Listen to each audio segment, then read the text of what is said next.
What's up everyone, it's TJ here from Rugby Muscle and I'm back. This channel is back. We're gonna revive the channel. We're gonna make more videos than ever before. And what better video to come back with than one explaining to you why this is the greatest opportunity there has ever been for rugby players. I'm serious. So yeah, this channel did take a break for a while, and it wasn't because of lack of ideas. It wasn't because of lack of inspiration. It was just because the podcast, Team Rugby Muscle, my current clients, my coaching, all of that stuff had to take priority before I got back with these videos. And then I got the time, I got the ideas, I've got lots of content I want to produce. It just became a task of, all right, what am I going to come back with? And this video seems like it's easily the most appropriate, because I truly do believe that this is a huge, if not the greatest opportunity that there's ever been for rugby players. Okay, so I've always knocked the idea of taking time off and time away from rugby to get better at rugby as a thing, right? I believe that if you're gonna get better at something, you've got to keep doing that thing, or the best way to get better at something is to keep doing that thing. That thing is playing rugby, right? So if you want to be a better rugby player, you've got to take that time and be playing as much rugby as you can. But unfortunately, over the last 2 months, the world has been turned on its head and nobody is playing rugby. The top level, the middle level, the bottom level, nobody's playing. That means that you don't have that option to play the game to get better at it. This also means that you haven't got the burden of having to prepare yourself to smash into other 100 kg blokes every bloody week, or to be able to be fresh every week, or to be able to have to dedicate your time training to the tactical elements, to the gameplay elements, to all these different things that you have to do to prepare yourself for a game every single week. All those pressures have been taken away. On top of that, your opposition is also taking time away from the game. That means that you're not losing any ground on them that they would be spending getting better. That means that the pressure is off to have to do that, to have to spend that time playing and getting better and practicing the game. This means that you've got a lot more opportunity to get better in other areas. And unless this break in playing means that you're just going to retire, there is still a shit ton that you can do to get better. Let's look at some of the ideas. I want to make this point completely clear. It is not good that there is no rugby, but never before has there been the availability for you just to focus on very few things and not worry about losing ground on your opponents or on your teammates. So we don't have rugby games, we don't have rugby training, we don't have access to a gym unless you're one of the lucky motherfuckers that have got a home gym. So this unfortunately leads, and I'll tell you why I mean unfortunately leads to people thinking, this is our only option. Wrong. I'm not a fan, I've never been a fan, and I still am not a fan of at-home workouts. They do not work, and let me explain why. Firstly, at-home workouts are never taken seriously. You go for 5 minutes, you go for 10 minutes, you kind of do it whilst making some dinner, you do it whilst watching TV. You don't take it seriously like you would do when you went to the gym. The second reason is because you have to choose from what you have. You figure out what you've got available and then you build whatever training program you do from there. You don't do that at the gym. You don't go to the gym and go, right, what equipment is there? Let's make sure I use all of it. You're not using 1 gallon bottles for the fucking sake of it. That doesn't work. This stuff is reactive. It is not going to be productive, which leads me to the next point. This shit gets old quick. You're not in a gym, you're not in any inspiring environment, you're stuck at home, you're failing to prioritize, you're trying to figure out whatever you can do. It just, after a while, it just gets like really old and unmotivating. And because it's unmotivating and because you don't see the progress as you're going, you try and keep it engaging, you keep it entertaining by making it random. And unfortunately, that's the worst thing that you can do.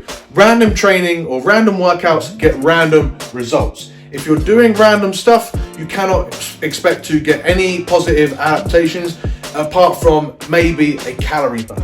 That's why this doesn't work. However, we still have a huge opportunity to get better if we make a slight alteration to this. This simple alteration can make all the difference. Workouts imply that you're just doing stuff to try and get a calorie burn and you're moving.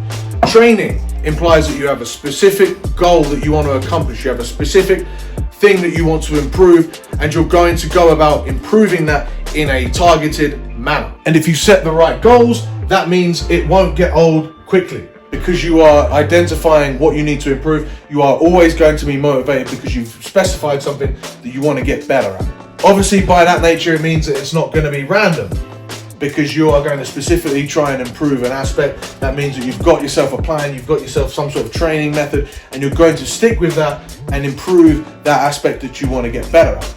This obviously also means that when you set this time aside that you are going to train, you're going to take it more seriously. You're not just going to do a random workout if you feel like motivated.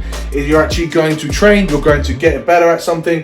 You're going to take your time out of your day to make those improvements, just like you would in rugby, just like you would in the gym. You're going to take some time out of your day to train. So that's going to be taken seriously. And then the final sticking point people will have with at-home training is their equipment that they've got available. They think that just because they don't have a barbell and weights, that they cannot train power, or that because they don't have dumbbells or machines, they can't train hypertrophy. This is completely wrong.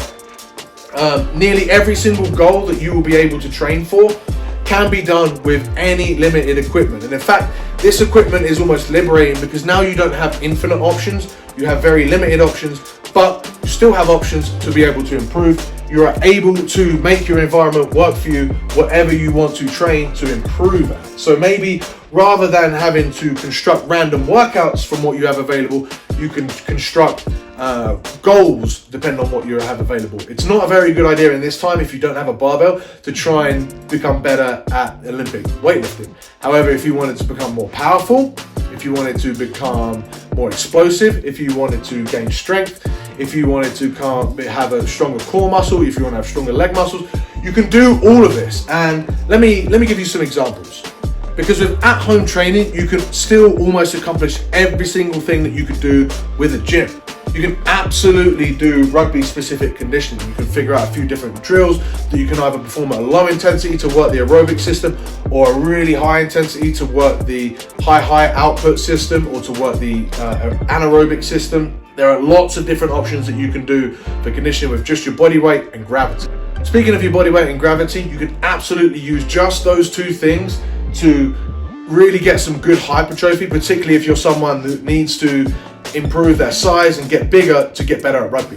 If you want to get faster, I'm sure you can find a field to do speed work. Even if you're stuck at home, there are still lots of specific speed drills that you can do on the spot to improve your fast twitch fibers, to improve your running technique, to get better and faster, to improve your game. If you're like a lot of rugby players who leave their ab and their core work to the end, and then they get to it and they just omit it because it's kind of boring because they've already done a lot of weight stuff, now is that time that you can really spend 40 minutes dedicated to developing your core strength, your core endurance, your core stability, and have that allow you to express your strength, express your raw strength and power in your rugby game, and have that develop you as an athlete to get better. If you struggle at handling your balls, if ball skills is something that you are lacking in, then you can take the time to either purchase or socially distance access a ball from your club, get a ball and just work some simple handling drills, simple passing drills to really break down those skills to a granular level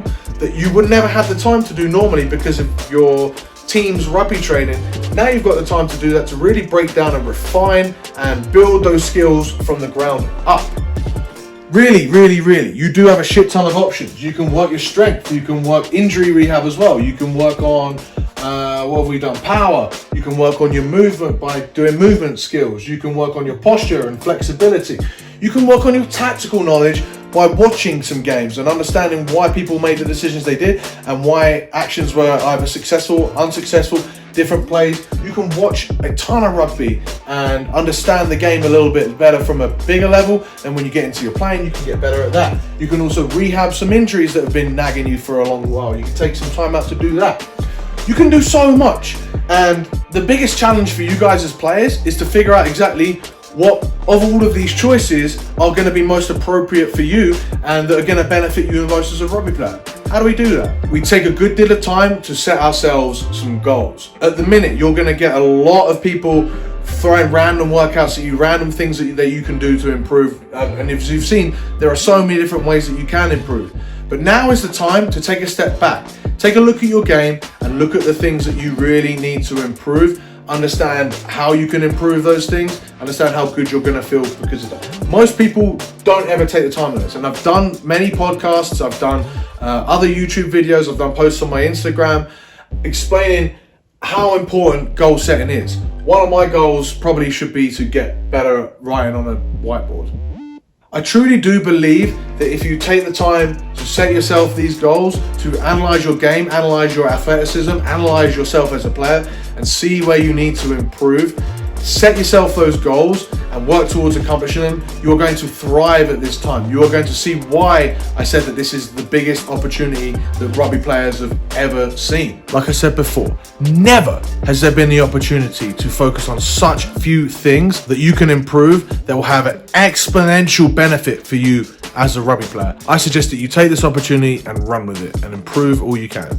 If you enjoyed this video, give it a thumbs up. Let me know in the comments below any questions that you have. Share it with a friend that would benefit from this or a teammate that would benefit from this. And I'll see you guys in the next one.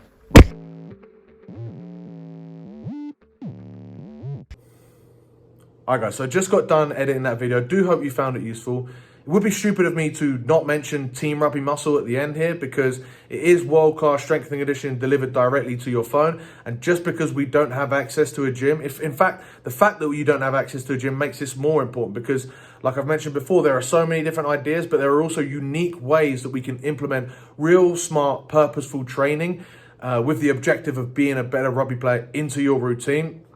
And Team Rugby Muscle gives you that. You don't have to do too much thinking about the specifics and the modalities of what you're going to do. You just whack on the program, you turn to what day it is, and you implement. And you will understand that as we build out a whole year of training, as you go through the whole program of training, you develop all facets of rugby strength and conditioning that you need to implement to become a better player. I'd love you guys to check it out. I'll put a link in below just to see what it's all about and see if it is something that you think would be useful for you. But I think this is right now a unique opportunity to really take advantage of this time and get your training set in order. And so Team Rugby Muscle can really help you out there. If that's something that interests you, once again, link is below. But thank you guys so much for watching, and I'll see you once again in the next one.